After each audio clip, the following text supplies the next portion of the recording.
Now this is going to be a full comprehensive review, but I wanted to wait a couple weeks before I actually recorded this part to make sure my feelings stayed the same about this game, and some initial thoughts before I give you the full review. And I think this is the best Final Fantasy game that they have ever made. This is actually one of the greatest games I have ever played, and I will stand by that. And you'll hear about all my feelings in the review. They finally found a formula that works.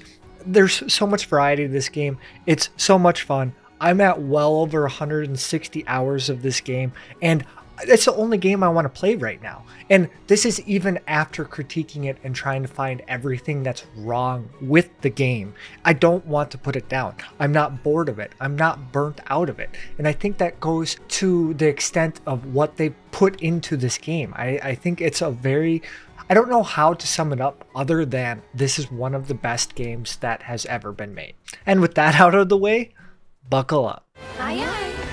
A comprehensive review of all things Final Fantasy VII Rebirth. Let's please be mindful of other people's experiences in the comments to not spoil anything, and I will do my best to do so as well. I will be showing a lot of the game, even though I won't be covering anything spoiler related. There's a lot to break down here, and I want to start out with some of the strongest, if not the strongest part this game has to offer.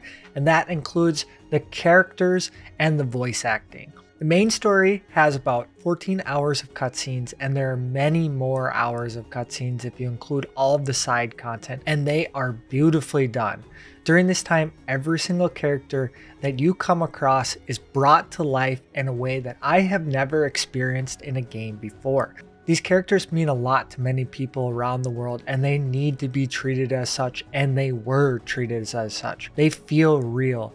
They feel emotions. I could never relate to the characters from the original, but this new saga, and especially Rebirth, brought them to life in full force. Like, I can't believe how they were able to do this. It is so apparent that this was a goal that they were trying to meet when making this game, and they definitely succeeded. Hopefully I'm pronouncing this right, but a special shout out to Suji Yang, who voiced Yuffie. She's absolutely born for this role. It is amazing everything that she's done. Yuffie went from being an okay character in my eyes to OG to one of my absolute favorites in Rebirth.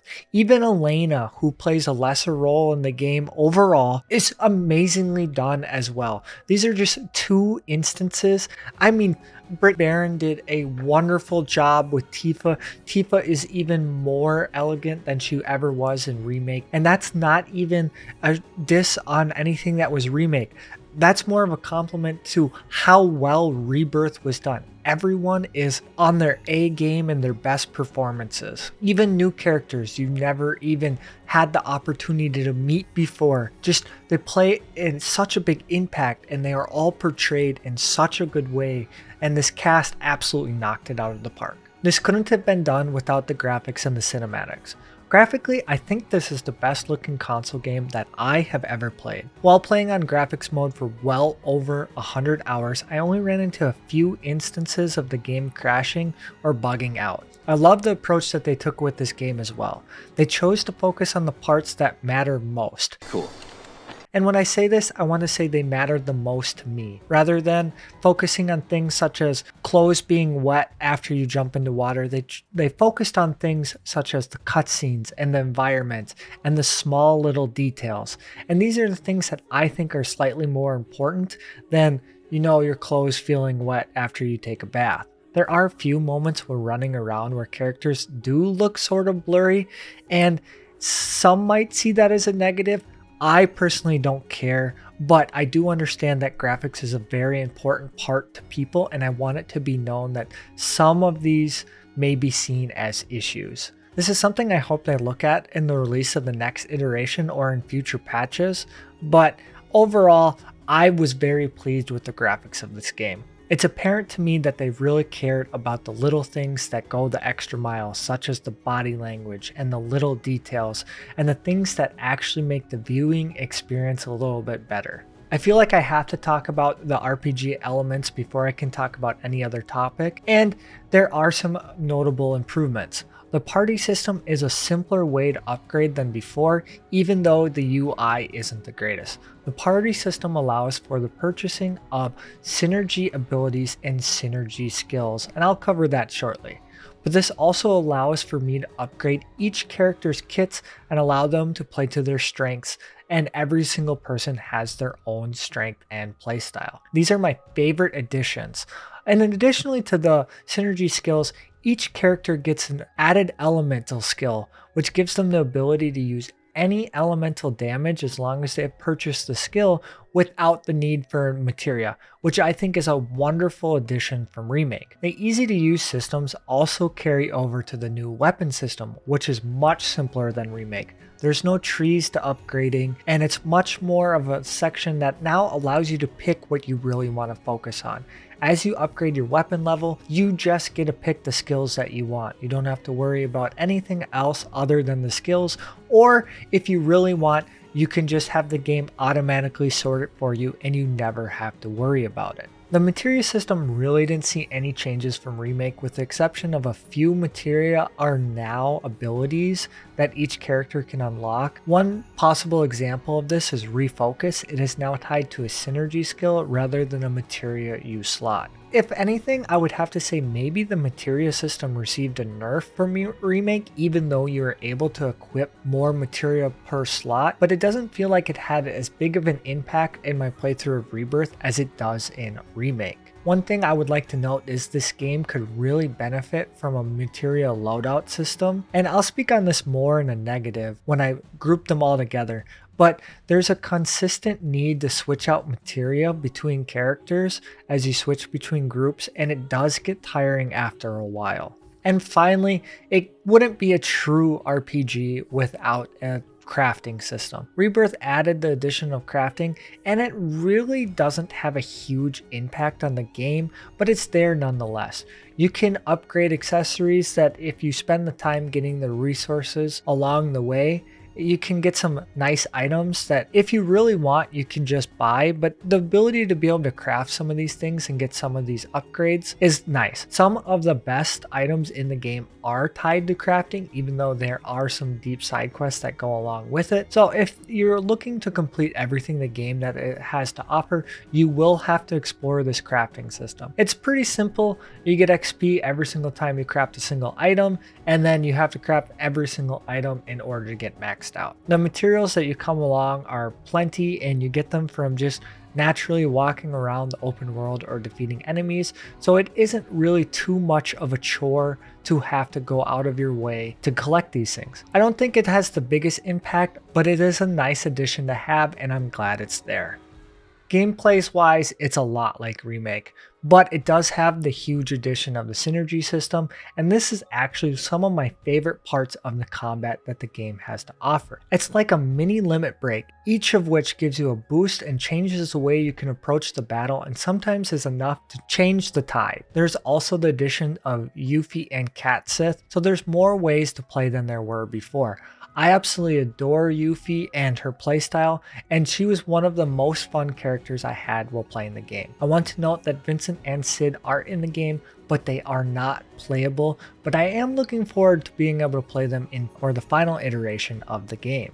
Other notable changes I would like to say are the enhanced aerial combat and the ability to utilize abilities in order to knock up enemies and stay aerial. I didn't take advantage of this as much as I should have, but after getting the hang of it, it is a really nice addition. One thing to note on the difficulty of the game is I think normal is tuned perfectly. It was a challenge and felt very rewarding and enjoyable, and there wasn't anything that was too bad when I was the recommended level. There were a few fights in which I did think it was super annoying, but it wouldn't be a Final Fantasy game without that. If you pay attention to builds and assess enemies properly, the game will be really fun, and you can adapt your builds and your playstyles and the characters for every single challenge before you. There are a few moments where you're thrown directly into fights after cutscenes without the ability to prepare, which I personally don't have a problem with, but yes, I can definitely have it be seen as a negative. The puzzles that they have inside the story are also much more fun than Remake. Instead of moving in crates around with robotics arms, they're changed so almost every character has a unique gimmick to it, and you have to solve environmental challenges. Barret has the ability to shoot down rocks. Cat Sith rolls around and can throw crates. Yuffie does ninja things. It's a way to make puzzles more creative and crafted towards each person, and I found it more exciting to get an opportunity to play with each of these characters when they were presented with a problem that only they could solve. Even though it took me longer than I would care to admit to hit a pipe with Cat Sith sometimes, every one of these puzzles was super enjoyable. But puzzles would not be complete without, a yellow paint conversation.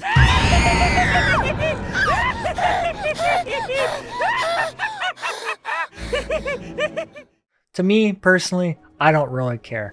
I don't think it takes anything away from the game. I don't want to spend 10 minutes looking around for the cliff that I need to run up. And by the way, I did spend about 10 minutes trying to find a cliff with Barret and the Mithril Mines to find my way up.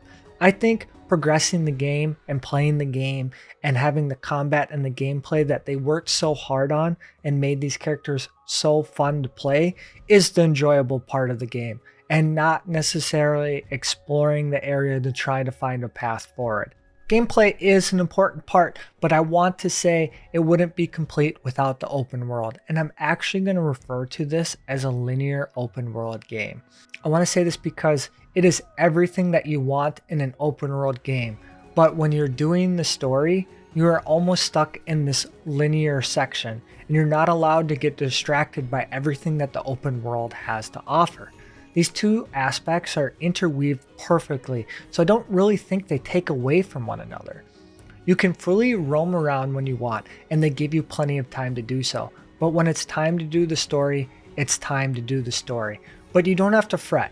An hour later, guess what? Free roam is open, and you're allowed to explore to your heart's content. And I honestly think it's a great formula compared to a pure open world game. In Rebirth, it works in segments, and each map has different zones, and each of them are made to feel special. Much like how each character has their gimmick, each region has their unique gimmick and makes everything about them feel unique. Want a water-powered chocobo? I got you. Want mushrooms that are bouncy? We got you there.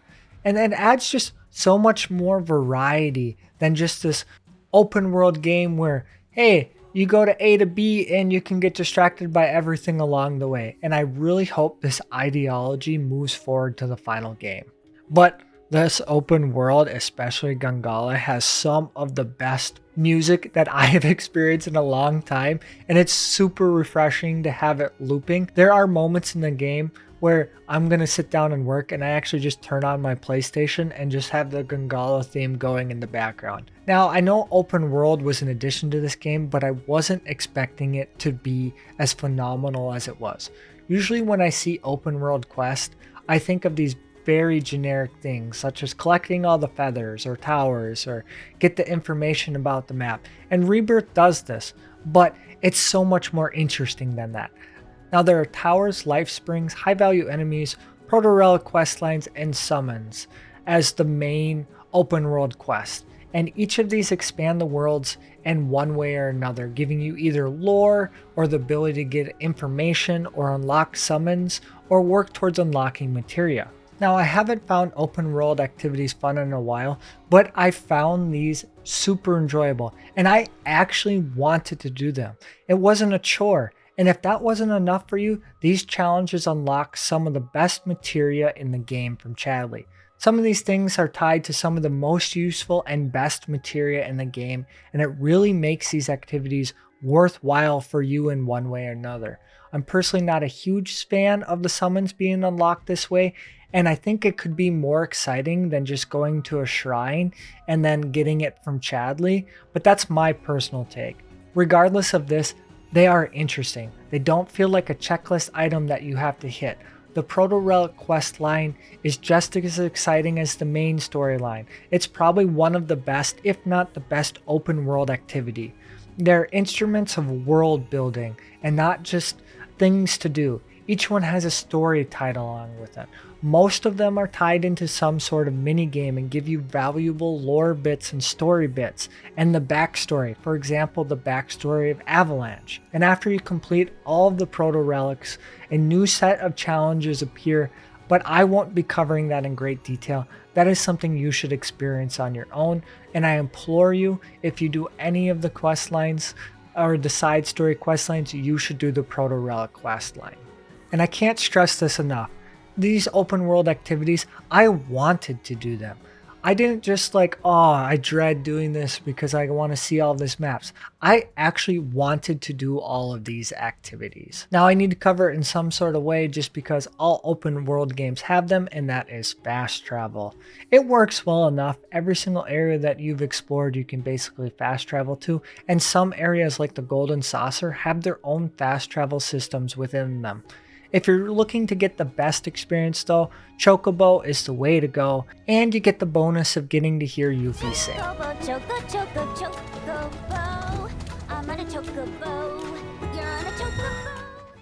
Now I did touch on it a lot there, but I want to talk about the side content and what this game has to offer. Even though there's no fishing in this game, the mini games in this game are goofy, and it's pretty refreshing for a game that has a lot of deep and emotional moments in it.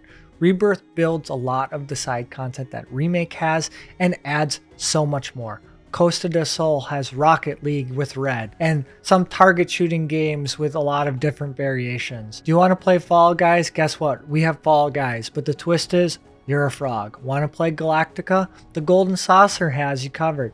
You want to get into racing? There's two types of racing. You can do the G racing or Chocobo racing. And there's so much to cover here. There's so many mini games, but everyone is going to talk about Queen's Blood.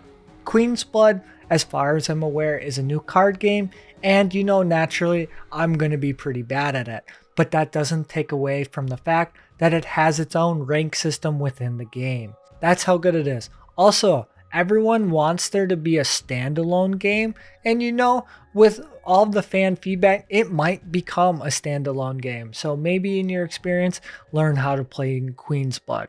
And I haven't even had the moment to talk about sightseeings, the wheelies, the piano, bike rush, desert brawl, 3D brawl, Fort Condor, outfits. There's so much more, and they're just massive additions to the game. All the mini games in themselves are more content than some games have to offer, and if you need a break, I definitely would spend the time and enjoy some of these games. However, I do think the best piece of side content is the side quest. Mini games are fun, and I think you should try them all, but the side quests are really where this game excels. Each of them pairs you with a companion and allows you to learn a little bit more and get attached a little bit more around them. These are like mini stories, and it's some of the best written side content the game has to offer. And I would say it might be the highlight of what the game has to offer.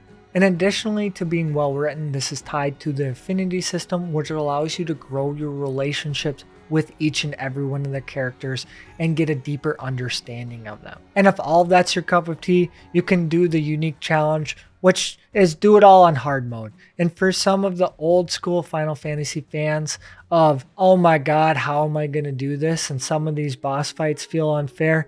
Hard mode's got you covered. And it might not be content for everyone, but there is content for everyone. As great as I think this game is, I'm going to take a moment to talk about the negative parts and the things that I did not enjoy before I talk about the best part this game has to offer. And the world isn't really ready to find out that Chadley is the biggest villain of Rebirth. I don't actually hate Chadley, but so much of the world goes through Chadley, and I get it does make part of the RPG system simpler and easier to manage, but it does kind of ruin my experience when I'm going to Nibelheim to see the remains of my home, to only be asked to go pressure some enraged chicken because it's vital to my research. And I spoke to it sooner, but I would much rather get some of the summoning materia and rarer materia from tasks that I discovered out in the wild, rather than going to a new area and looking at a rock and then I have the ability to unlock Bahamut. I get that it makes the game and the system so much simpler, but it's not something that I quite enjoy. And speaking of materia, the main problem with materia is a lack of a loadout system. I do think the game would improve immensely if they had some way to preset some of your materia, because you have to swap them between characters so often. With so many moments where you're forced to switch characters, I just think this is an overlook and an oversight that hopefully they can improve on. The only other thing I find is lacking is some obscure side quest of some ability to get the ultimate weapon. I have this problem with a lot of games, and maybe it's just me and I'm alone in this problem, but I never really got that feeling of chasing down Excalibur or unlocking this ultimate weapon, and that might be more of a nitpick. And my last problem, and this doesn't really apply to me admittingly, but I guess there is a huge drawback in the story continuity. It sort of feels like there is a necessity to have played Remake or Crisis Core beforehand. I have all of this previous knowledge, and I played the original, and I know all of the side content and all the additional content this game has in the background, so that isn't a problem for me, but the need for previous knowledge seems to be vital. But you know, it's not a sequel for nothing. Now, with the worst part out of the way, I gotta talk about my favorite part. Here we go! And you know, my favorite part was the story. I think it outdoes the original. It definitely outdoes Remake. Everything that you want in a Final Fantasy story is there. It's deep, it's dark, it's heartwarming, it's happy. It forces you to feel the full range of emotions. I saw this quote, and I think it sums it up perfectly. I don't think any other video game has made me feel quite the way this one has. I laughed, I cried, I cheered, I was angry, I was confused. It was something I haven't experienced in a video game before. Like, I've never felt this way. I think the highlight of the story isn't getting talked about enough, and that's the pacing. It's paced extremely well, and by this I mean there's all these emotional moments, but it gives you time to breathe. There's so many moments that could have been ruined if you didn't pace it right, but they absolutely nailed it. One last thing on the topic of pacing, even though I do think it is wonderful, there does seem to be a little fluff or bloating near the end that I just don't think needs to be there. But overall, in terms of the gameplay in itself, there isn't really too much needless time wasters while you're going in between the story bits. But the absolute best part has to be the characters themselves, and I mean this in two ways. First, the characters they picked for each person to cast them, they're amazing, and you can tell they were born for these roles. These characters feel real. Yuffie's amazing and knocked it out of the park, but even lesser characters that you don't even know of, like Dio, just absolutely amazing. Elena I touched on earlier, just phenomenal. There are moments with these characters are so fleshed out and they're so brought to life, and they add so much more to the story, and I just wasn't expecting that. The second point about this is tied directly to the challenge from the director and helping portray the relationships of these characters, not just with the players, but with each other. The relationship from Aerith and Tifa was so much better in Rebirth than Remake, and it ties into every relationship of this game. The story helps build these and portray these, and it's the little attention details that help create this masterpiece. The way the characters talk to each other, and not just talk to each other with their voices, but the body language, helps players understand and make these characters feel even more real. I think the affinity system and the affection system highlights this. It's just like the OG system, which not only promotes a fun mechanic for players to explore the relationships and the dynamics with each character, but to spend more time with their preferred ones. And it's a classic tale. Don't tell me how you feel, show me how you feel. Don't tell me how Cloud has feelings for this person, show me. Have him gasp when Tifa holds his hand, or smirk after he beats a minigame, or makes some funny remark. These are types of things that allow the storytelling to be so much more enjoyable. They showed human flaws, they show human emotions, they made everyone feel real, and they have their own unique personalities. In terms of story itself though, I do think it suffers a little bit of a need from previous context, but that being said, I think the story gets better if you have played Remake. but every other piece of content out of there just makes it more enjoyable. But I don't necessarily think it's mandatory. It's more for those who care about the small lore bits and the context and the knowledge of everything that just makes it so much more enjoyable. Even if you don't have all of this previous knowledge, it still has great storytelling. It still has all of these things I mentioned above. It still makes you feel all of these things. It's just if you have them, it might hit a little bit harder. Now on to my final thoughts, because I don't want to go make this review too long and I really want you to experience what this game has to offer, but I really do think this is the best Final Fantasy that has ever been made, and I'm going to stand by that. I might just be a fanboy, but I really truly believe it. It does so many things right, and it just brings the magic back to the franchise. Every moment of the game I enjoyed, or if I didn't enjoy, it made me feel something that I've never felt before. The music and the sets that they use are amazing, and there's not a single thing I can really think that I would change. And I hope Final Fantasy games in the future follow in the footsteps of Remake, and there's a few improvements to be made. I'm not saying the game's perfect, but if they make these, we're going to get pretty close. Now this was everything I wanted from a Final Fantasy game, and this is everything I wanted from this remake, and I really want this magic to be continued going forward. I hope you found this review helpful for Final Fantasy VII Rebirth, and as always, have a great day.